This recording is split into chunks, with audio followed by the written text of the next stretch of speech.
When I was growing up, I was a curious kid.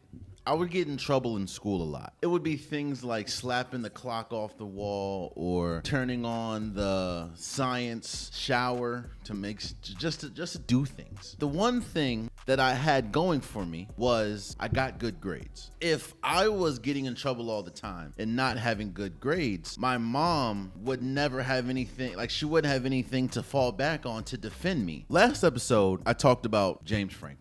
And I talked about him and Penn State losing to Oregon in the whiteout. While James Franklin has the reputation of seemingly always losing the big game, you can fall back on the fact of he doesn't really lose the games that he's supposed to win. It's probably the reason why, while you hear the talks of they need to move on from James Franklin, it's really hard to pull the trigger because, again, when you look at his record and you look at the teams that he beats everyone except a top 10 team. Going into Saturday, UCLA probably has had the worst season a team can have. So when you go into the game on Saturday against number 7 Penn State, who was number 2 Penn State, UCLA leaves that game with a win, 42-37. It's hard to defend James Franklin after a loss like this. Then I can't look at James Franklin and say, it's just one game. No, you can't. A team that came into the season as the number 2 team in the nation 5 weeks in is unranked. I don't think they're going to the college football playoffs at this point. You lost to one of the worst teams in college football. The arguments for James Franklin are starting to get harder and harder to develop. How can we defend you losing to UCLA?